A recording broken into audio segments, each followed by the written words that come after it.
just a boy. Christmas brought so much joy. Couldn't wait for the presents and laughter. I couldn't sleep late at night, looking for Santa with lights. Those are the memories I still remember. Then I became a man, lost sight of who I am. But right in front of me was the answer. 'Cause on Christmas I feel joy, and I turn back to a boy. The answer is to stay young forever. This is not a Christmas, this is not a Christmas song. This is not a Christmas, this is not a Christmas song. This is not a Christmas, this is not a Christmas song. This is not a Christmas, this is not a Christmas song.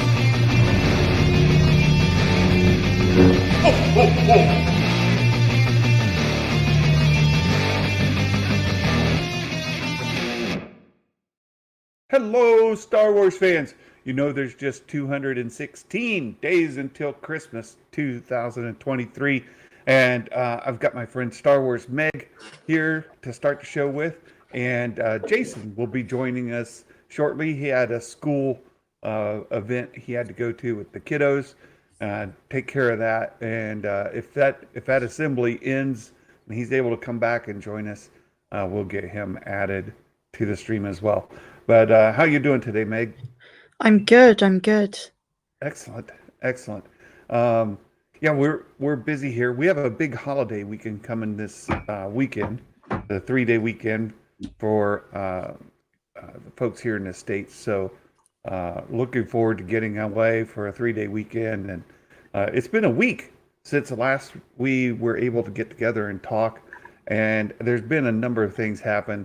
Of course, the most tragic and the topic today is Ray Stevenson passed suddenly after a short illness. They said he passed Sunday after being admitted to the hospital for an illness, and that is yet to be disclosed what that illness was. So we don't know yet, and it just reminds me of how quickly we lost my mother a few years ago. That she walked into the hospital Monday with her knee was bothering her. She had some inflammation, some swelling, infection in her knee. She walked into the hospital to get that drained, to get some antibiotics and so on, and that was it. We lost her Wednesday morning. She passed. So That sucks. I'm sorry. It can happen. Thanks, but it can happen extremely fast. She that infection got into her blood system, became sepsis. She became septic, and we lost her just that fast. And she was otherwise perfectly healthy. She loved to go outside and garden, spend time outside, do things. She was otherwise healthy, and to lose her that quickly, this is what I'm reminded of with Ray. And sepsis is a thing that can pass, it can take a life very quickly from any age. That's true. So I can't help but go there because that's my own personal experience, and imagining how tough that can be. Right. Yeah, I saw Rosario Dawson tweeted just a little bit ago that she's calling all her family to say she loves them and let them know, because things can happen so quickly, and you never get that chance again, you know? It was the same, I guess, with my dad, but his death was a bit more stretched out. Yeah. I got to talk to my mom the day before. So Sunday, she's like, I got an appointment tomorrow. I got to go have this taken out, blah, blah, blah, whatever. And so we chatted. Everything was normal. And then the next day, um, she was headed in. I knew that her and Dad were going to the hospital to have that done, and I never got to see her again. I mean, awake. We spent a little over a day at the ICU with her, but that was it. So, yeah, it's important if there are loved ones in your lives um, that are healthy. Otherwise, that we don't hold on to anything petty or anything trivial that might keep us from having a relationship, and let them know how much you love them. Let them know how much they mean to you, because um, there's no time to do that after that ends. You know. Um, so Ray Stevenson, uh, of course, he's been in Star Wars before. He's voice actor for uh, uh, Gar Saxon, right? Hmm. Um, and he's going to be in the Ahsoka series. We'll have to ask. Uh, we'll have to ask Jason when he joins us.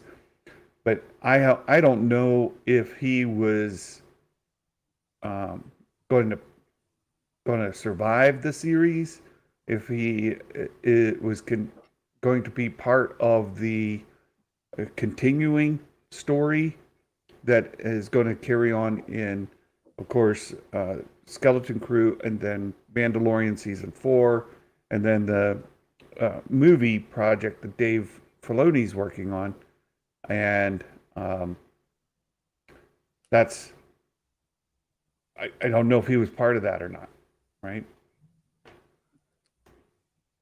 Have you heard anything at all? I know he's not in too many episodes of the Ahsoka show. I think it's just that one, but I'm sure his impact will be felt. And it's very bittersweet because we're very excited for the potential of what Ahsoka is going to be, and then seeing him on screen, he can't share with us that enjoyment. And I really do hope the fandom kind of gets behind his character and shows their love and support for him, because he's fantastic in so many other things, in Thor and Rome and a bunch of other stuff he's been in. Exactly, exactly. And he's I'm really excited about this lightsaber that he has. It looks like the one from the uh, early Star Wars posters that Mhm. Vader had, the same style, that orangish colored blade. And I'm excited to see how he came about that blade. If it's a synthetic kyber crystal that's in there, or if it's been bled differently, or what the kind of thing is. Um, I just don't know, and I'm excited to see it. And I see a lot of our friends in the chat. Of course, Sheev the Wise is in there saying hi. Look, Sheev, we love you too. I know you're dear friends of Meg and myself. Good to see you. And Will Morgan, Jedi Mike. I did see Star Wars posted on Twitter. A really, really uh, nice tribute to Ray. Um, it's kind of hit the entire community pretty hard.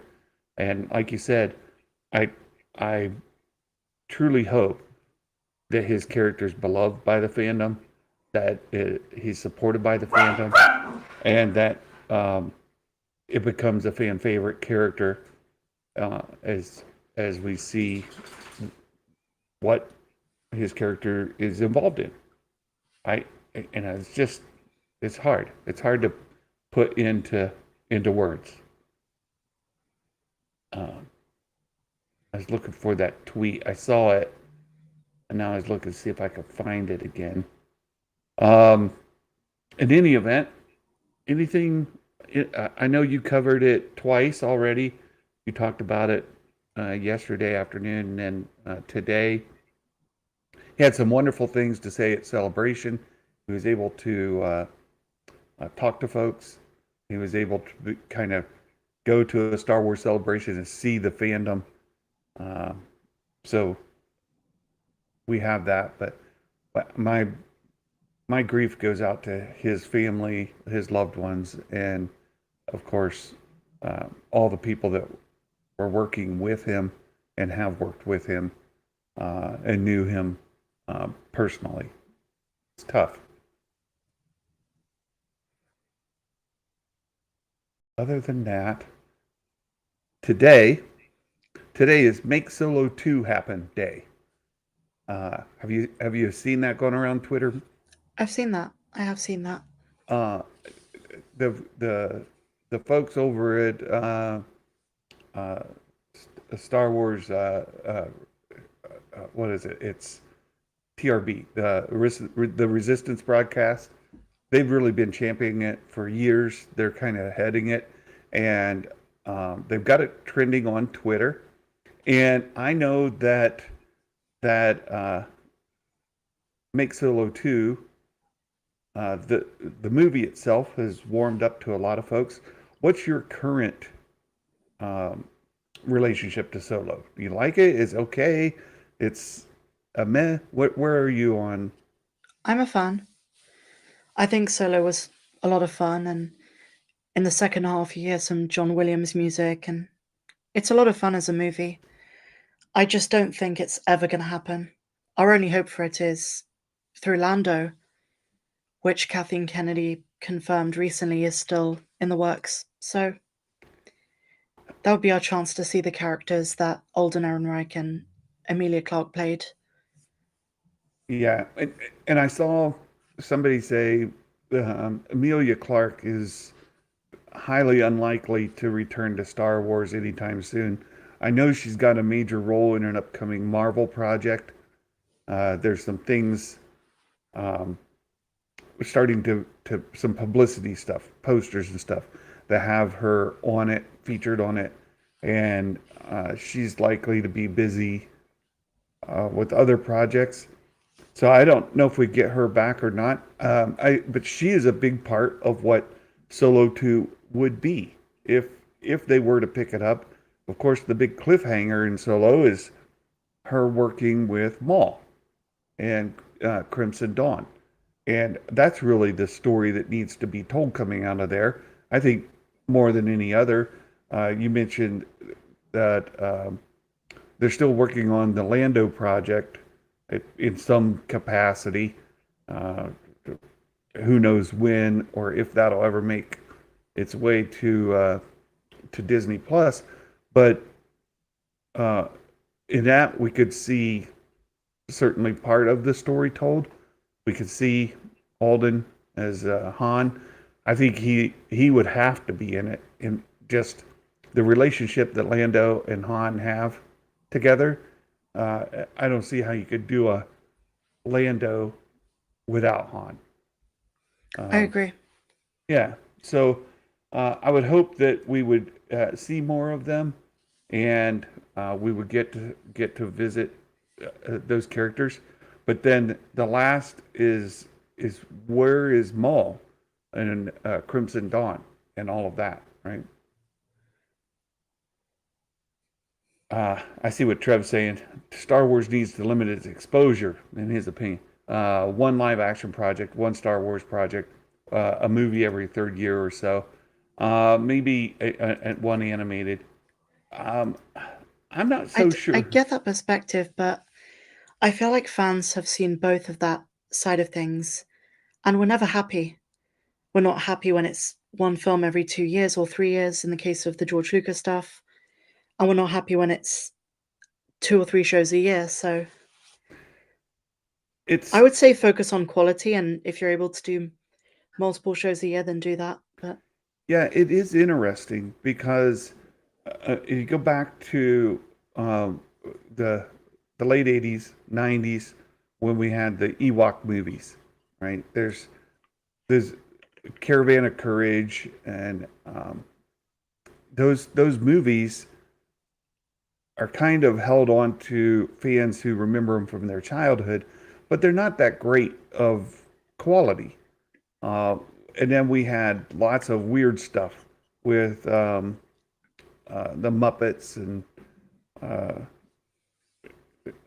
Sesame Street, stuff like that, where they would just show up and do weird things for variety TV, TV programs that are odd. And then, of course, the infamous Christmas special that is what it is. So there's, when we look back at like the direct to consumer market, whether, back when it was under Lucas, those projects weren't all that great. Of course, he had that project that there's two projects that were made that one of them is the animated project that's completely done that they could release. Detours. Yeah, Detours. I would love to see Detours, but that got held and it's not been released. The other is his Underworld project. There were like 50 scripts that were in some stage of development. There were some test shots that were done at different stages, but none of that was even close to production ready. And a lot of that's been picked up. Yeah, Jedi Mike 1313, please. Yeah, that would need a lot of work to get those done, and I don't know that they fit with where we are in the current state of Star Wars. So if you reduce Star Wars to just the movies, and those became great big events, all of the trilogies are huge events. We've not had a movie now for several years. We're not going to have one for a couple more, right? 2025 being the first targeted one. And I just saw Entertainment Weekly, I believe, did an interview with Kathleen Kennedy on a red carpet kind of thing and said, which movie's first? What's the next movie? What is the 2025 movie? And she said, I'm not willing to say. So she said, we'll wait for them to be done. We'll wait for them to be good, and we'll release them when they're ready.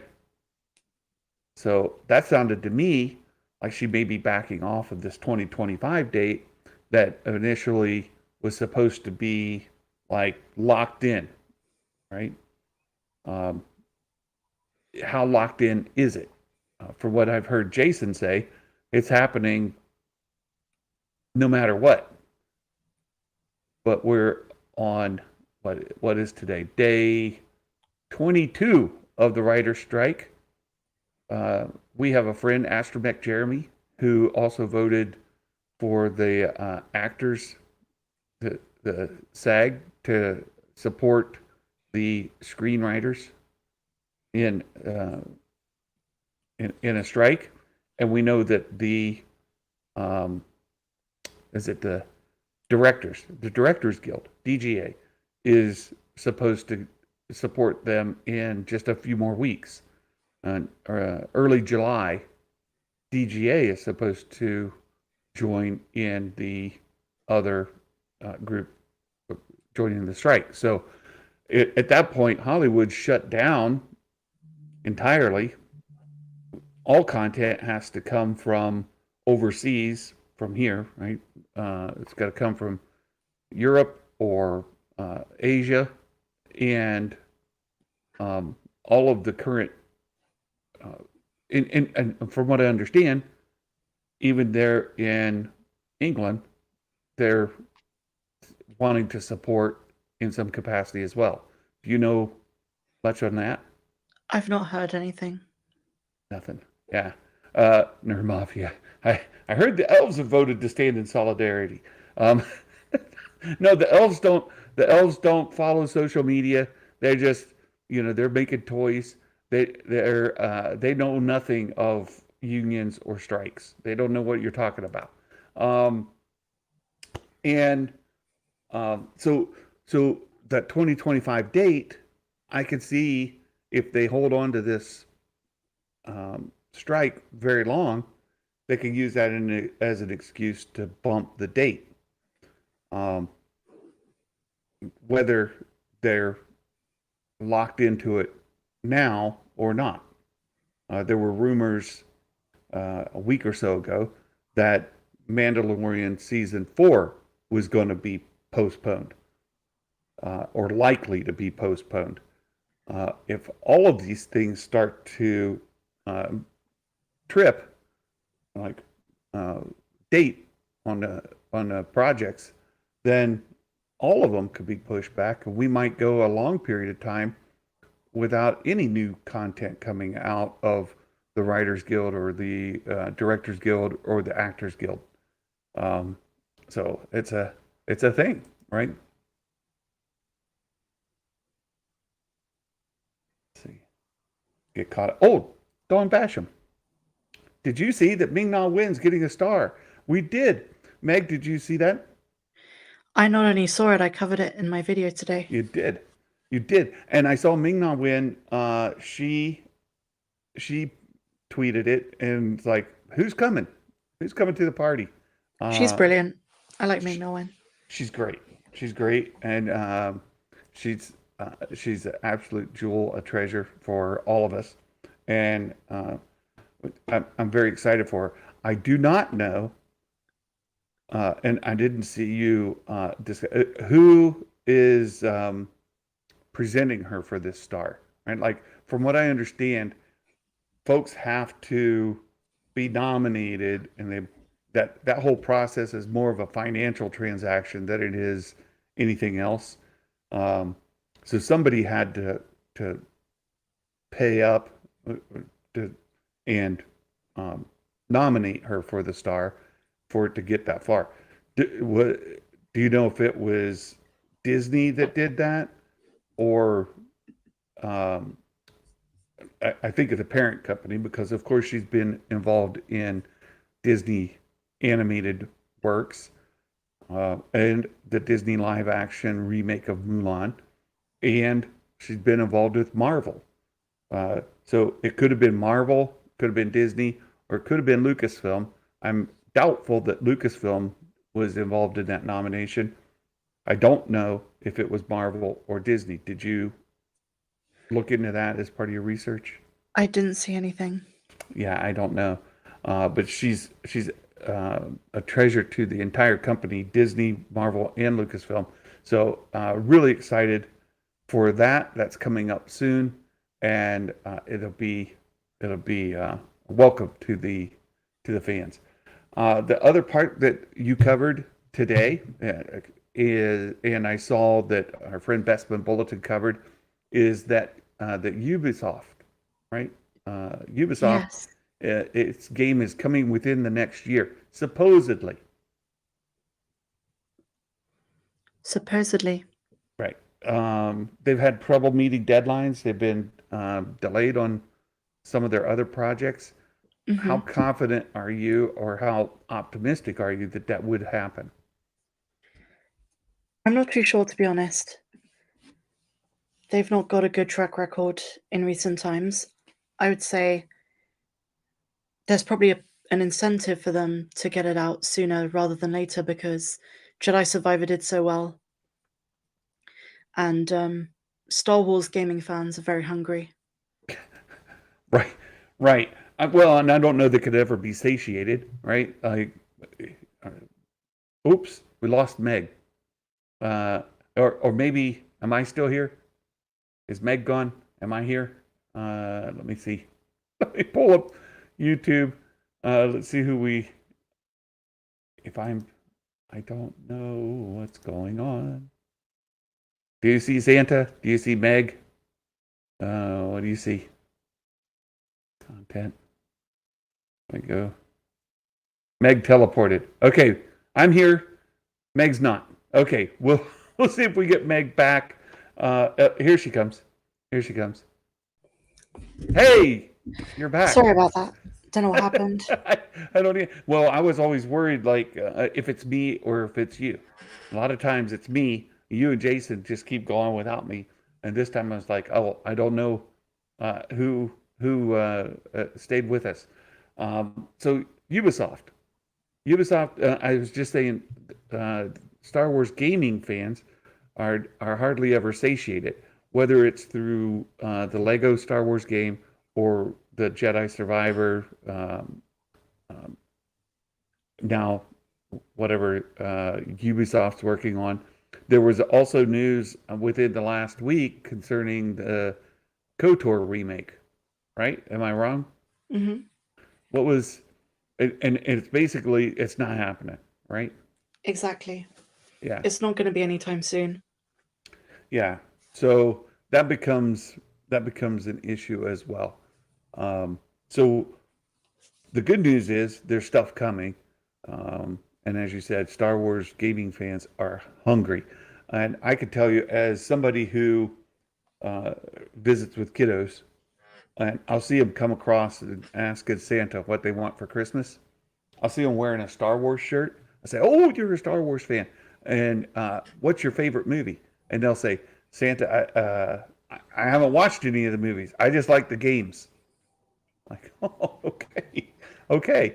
And Jason's made the point before about the ask for Cal Kestis to be in like Star Wars live action, and um, he has made the point that that would actually be a lower audience than the gaming.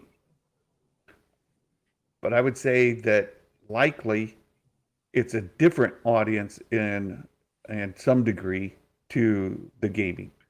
So it'd be a bit of a uh, expansion only from the standpoint of all the gaming folks plus then the folks that would watch on Disney Plus or in a movie, right? Yeah, I think the audiences are a bit different. I've met lots of like IRL people who play all the games, but they never watch any of the Disney Plus shows. So Um, yeah, I could see that. More of the casual fans just watch the movies. They're not watching the streaming stuff. I know some folks that are far behind on the streaming, but most folks are aware of the streaming content. I saw they mentioned Bespin, and with Bespin, uh, there's several stories that he's covered. One being this, and I know this is a little bit old, but I haven't been able to visit with you for some time. Uh, the Dave Filoni Star Wars movie not titled Heir to the Empire, yet I see YouTube videos even today that say Dave Filoni's Star Wars trilogy is going to follow the Heir to the Empire novels. That's what has got started from this tweet that happened last week about that title being released that um, we talked about, and I said I don't believe that it would have that title. If that's a working title at all, it's not something we would ever see on your ticket stub. And then there was this interview from the hot mic, and I clipped just a bit of it just so you folks could see. Let me see if I can turn on the closed captioning here. All right, let me go back just so folks. This is from the hot mic, and John Roca was asking Jeff Schneider. He says, "What do you think? Are you hearing Heir to the Empire? What's your source? What your source is telling you? Is the next movie going to be Heir to the Empire? Is Dave Filoni's going to be Heir to the Empire?" Jeff Schneider says, "No. No is the answer that I hear. It will not be called Heir to the Empire." To me, that's no surprise. you know what, Santa? I'm going to go back on something I said. The more I think about it, calling it Heir to the Empire is the most Filoni thing they would do. And I feel as though that little thing Ahsoka says in the Ahsoka trailer, where she's like, "This is the heir to the Empire." Yeah. I feel like that's the starting point. So I'm in two minds. I think it's too on the nose. But on the other hand, if that's what it's called, I think it's perfect. Because I think enough casual fans either don't know about the original Zahn trilogy or have just heard the name and are intrigued because they're like, okay, cool, this is like my childhood. This is going to be like the books and the comics. So I'm going to say maybe, but it's a bit too on the nose. Well, Did you see Eckhart's Ladder cover it? I did. I think Yeah, he was. I think he had a very good take he where did. he talked about the fandom and how that's just going to be terrible for fan Right, discussions. right. Because it was a number one New York Times bestseller back in the 90s. And the question that that is raised after seeing Eckhart's Ladder's video on it is how many folks, the current Star Wars fans, how many honestly have read that trilogy, the Heir to the Empire novels by Timothy Zahn, versus how many people hear enough about it that they're like, oh, Heir to the Empire, it's the greatest thing ever, but haven't ever actually read it. And I agree with him saying that it's a small portion of fans who have actually read the book. Trev says 35%. I say I it's think it's way less less than than that. that. Yeah, Yeah. maybe. I see so many fans like on YouTube comment sections and on Twitter, and they praise Heir to the Empire while putting down The Force Awakens and the sequels. And a lot of the time, it just doesn't sound like they've actually read the books. Right. I and we already know Star Wars publishing is a small portion. You know, if Disney Plus, right, the live action series is a fraction of the people that have actually seen the movies, and animation's a fraction of the people that watch the live action, and the number of people that read the books is a fraction of that. People who read the comics are a smaller portion even of that. Then you're really talking about a very, very small portion of the fandom as a whole. Trev said he read them as they came out in 91, 92, 93. Yeah, I didn't read them right then. I was having my kids, or Shay was born in 91.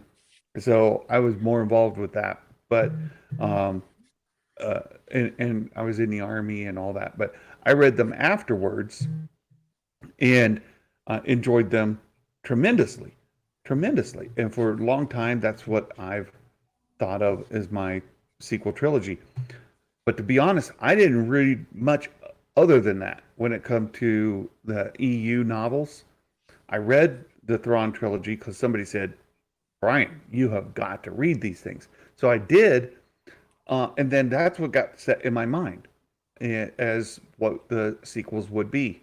And then, of course, the prequels come out, and Heir to the Empire just aged. And I went back and reread it last year just to remind myself of so much that I forgot. And I would say that I am probably, and I get, like, you know, Trev, myself, Jedi Mike, Mike Porter, who were all around when the original trilogy first came out. We're among a population of Star Wars fans who have aged, who actually read those books when they came out, or shortly thereafter.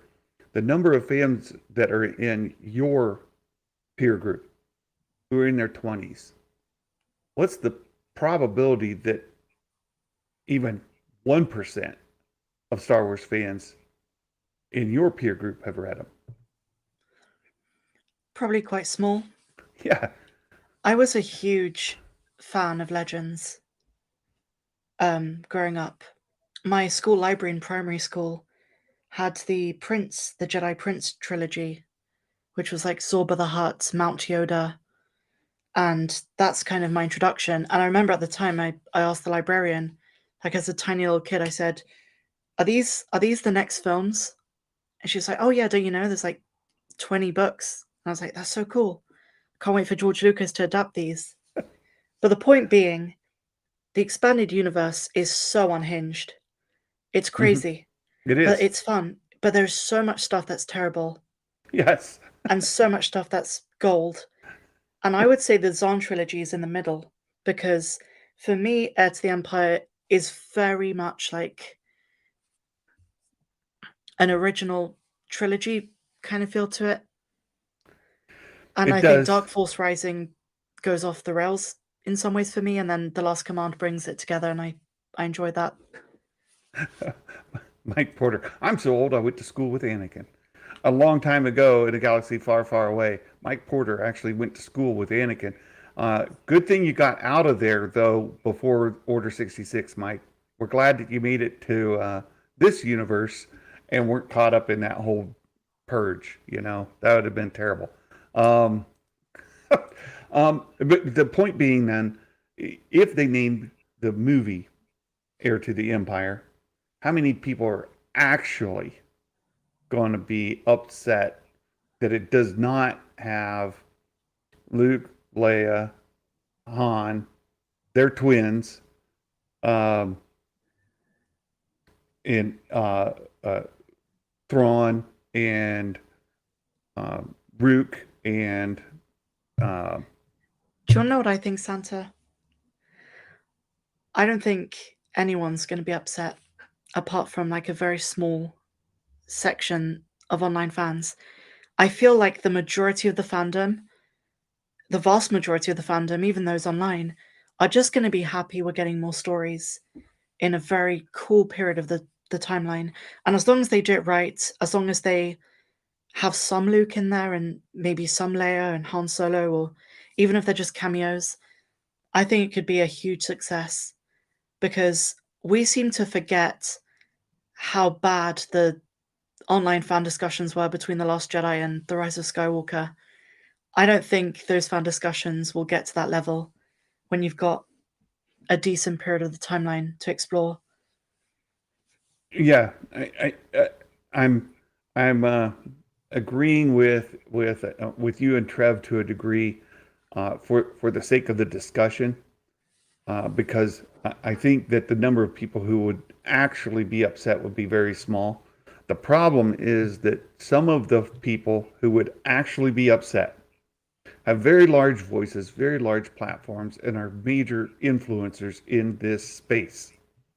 And it's things that you and I and Jason and Sheev and others have to deal with on a daily basis.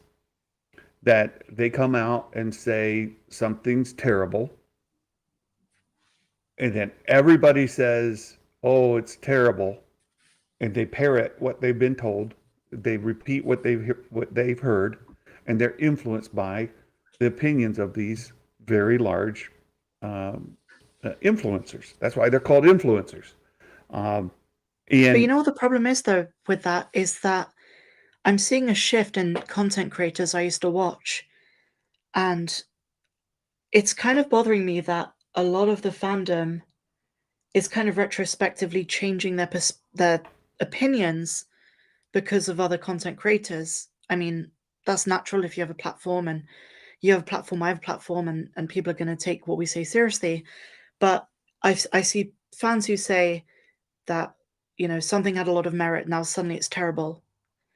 And we've kind of, as a fandom, I know not everyone, but a lot of people have kind of acted as though, well, because I didn't like this show by Disney or this show, it's all just terrible. And it kind of invalidates fans who, you know, who did appreciate some aspects of storytelling in Boba or other shows. And I've been guilty of doing that myself with Mando season 3. I was kind of doom and gloom for a while, but I think it's important to acknowledge that not everyone's going to have our opinions. well, here's another thing. Since you brought that up, uh, we had a discussion, and Mando 3 was brought up, and you said some very disparaging things, and it upset me, and I was really depressed for the rest of the day, dealing with how bad your response to Mando 3 was. But we're friends, and once we start chatting, we get in. Your opinion's yours, and if it put you in a bad space, then that's an honest and uh, uh, uh, opinion that you hold, and it's something that should be embraced, not something that should get me upset because my friend doesn't like the thing I like, right? But you Uh, know what, Santa? I'd never put that in a video. When we uh, have these discussions, I know that when I put videos on my channel, I want to be respectful of everyone, so I don't go on rants and tangents. It's why I don't do live streams. It's why I don't do things unfiltered, because I like to talk through the process before I come to a conclusion. I like to cool off before I really put things to paper or put videos out there, because I understand I don't want to put people off, and I want to always understand people who have different opinions to my own and respect their opinion, because we do love Star Wars and we have that in common. So I wouldn't be the type to say that because I hated it, it's just objectively terrible. Right. Right. And that's what's beautiful about you. One of the things that's beautiful about you, but also your channel, the success of your channel shows that people are earnestly looking for that reasoned, thought out approach to covering Star Wars. And it's one of the things that I super admire about you. I think you do a beautiful job of it. And it gives me hope that as your channel grows, your influence in this community will continue to grow. You already are an influencer in the space, a recognized influencer in the space, and somebody that many folks look to see what's going on. And because you do this the way that you do, the way you just mentioned, it makes you somebody people are gravitated, like they're attracted to, and it's something we desperately need. So it gives me hope. It makes me super proud to call you my friend, and it's just wonderful. So I think there is a chance, should they name this movie Heir to the Empire, there'll be the folks who are super upset when it doesn't feature Luke Skywalker, Mara Jade, Yuslamiri, and that whole storyline. I don't believe that a Heir to the Empire movie done by Dave Filoni would feature the stuff. It's not an adaptation of the book. It's a Kathy and I are watching a series on, my wife Kathy are watching a series on streaming service right now, and it says events are inspired by actual events, right? So the show is inspired by. It's not an adaptation. It's not a documentary or anything like that. A lot of it is vastly different than the content or the thing that inspired it. To use that same terminology, I would say if Dave Filoni's movie is titled Heir to the Empire, it would be best to see it as inspired by Heir to the Empire, not I agree. an adaptation of it. Hey, Trev, thanks for stopping in. My bestest friend, who is a huge Thrawn fan and Canadian, fantastic dude. Thanks for stopping in. Good to see you. And to that point, we were chatting the other day, and there's and the discussion's kind of bouncing around.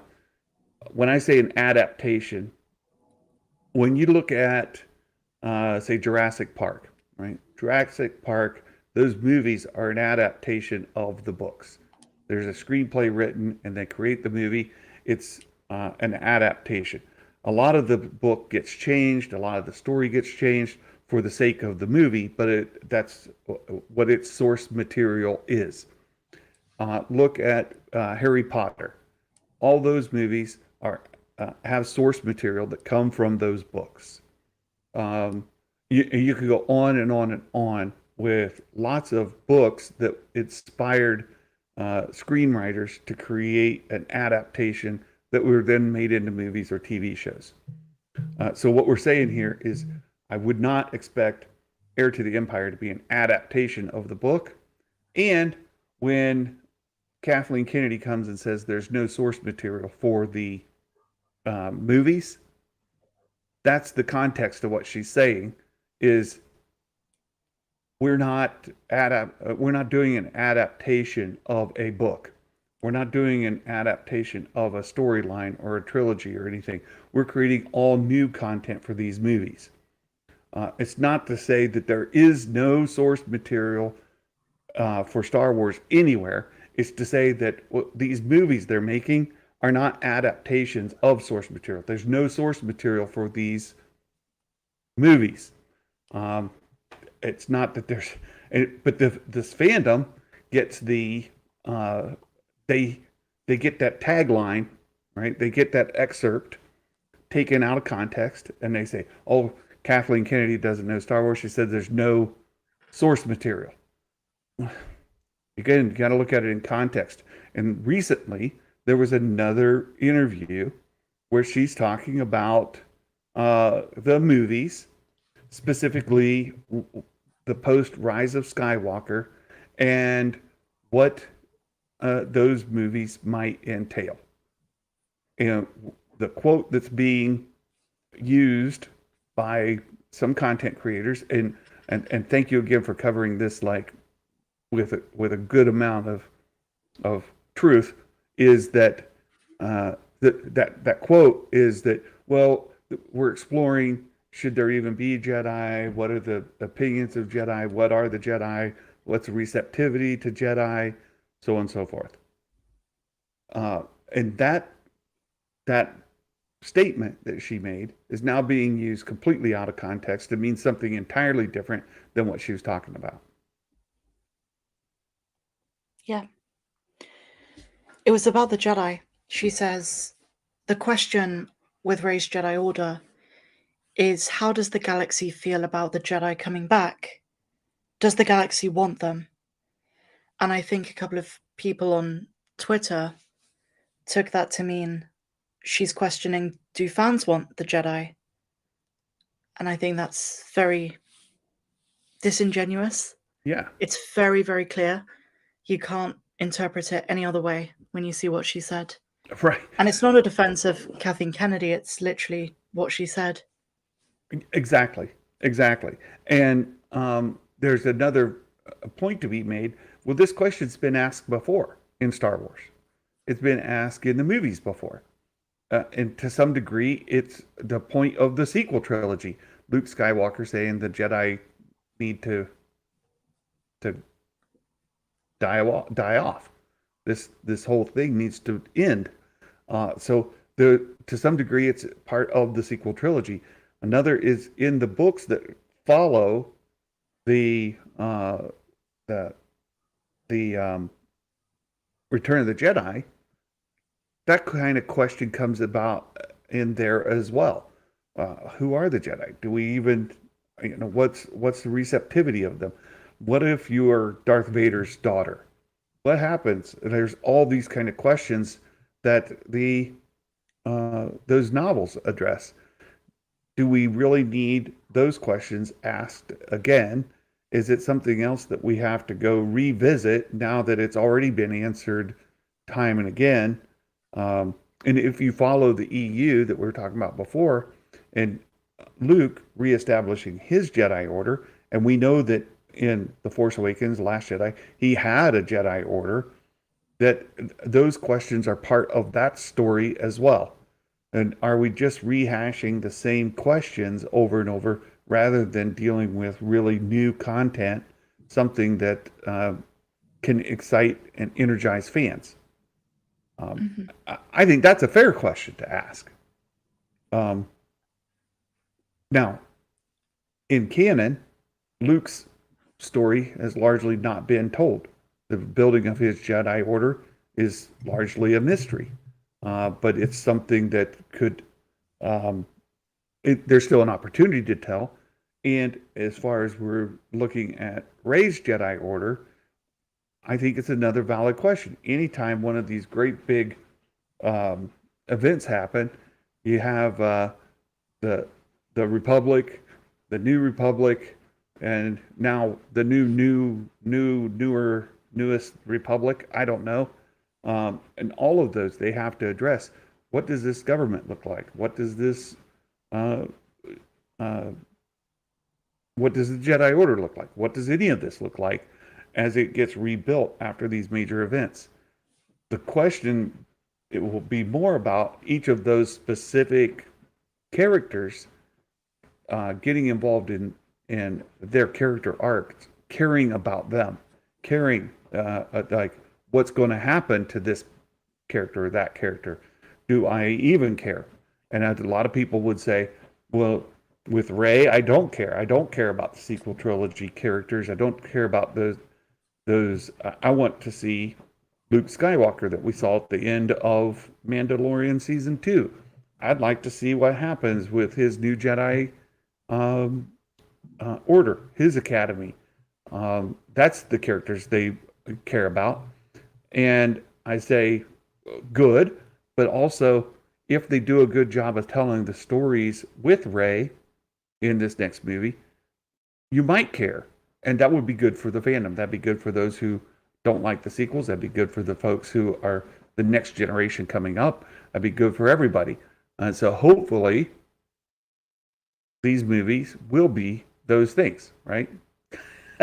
No, Novak, I do care about Rey. I desperately care about her. And to go back to the whole Heir to the Empire discussion, I still think it would be a big mistake to name the movie Heir to the Empire. I think it would be a tremendous mistake because of the reality in this fandom. I don't like it. I don't like the reality of this fandom. I wish we could come together, and I wish we could, all be adults in the room and come to it, the discussions as Meg and I have done, as Jason and I and the three of us have done, and with Sheev and others, that we have some great friends who are having honest conversations. But the fact of the matter is, in the social media space and Twitter and YouTube and whatnot, it's a hot mess. And a lot of those folks have a different agenda, and they're going to continue to drive their content on that agenda. That's just a fact of it. And so if you're going to do something like naming a movie Heir to the Empire, you're just giving them the matches and the torches. I don't think you have to hand them things to make fire, right? They're already going to do it. My opinion. Bespin had some other articles. Let's see. Oh no, I think we covered his. There's another topic I wanted to talk to you about, though. Okay. And that's closing the Galactic Star Cruiser. Oh, and I just looked at the time. I have a big corporate meeting in 7 minutes, so we got to make this a little bit short. We got to cover the Mike Porter dad joke and all of that. So let's cover this somewhat, because I did want to have this discussion. The Galactic Star Cruiser closing. This has been a great big victory lap for a lot of folks, and I'd say that Disney, the parent company over the parks, have done a very poor job of messaging, and they've done a poor job of controlling the narrative around it, or even having any interaction with the narrative around it. But I found this article, the Theme Park Insider. Theme Park Insider, Walt Disney World's going to close Star Wars Galactic Cruiser. They talked about how it has done largely well. It sold out for a long time, and they said even in recent, here's the quote. It says haters will call Star Cruiser an overpriced failure. Well, that has been the narrative, right? But the experience sold out most dates for the first months and continues to enjoy solid booking numbers. So why are they closing it? If it's continuing to do solid booking numbers, why are they closing it?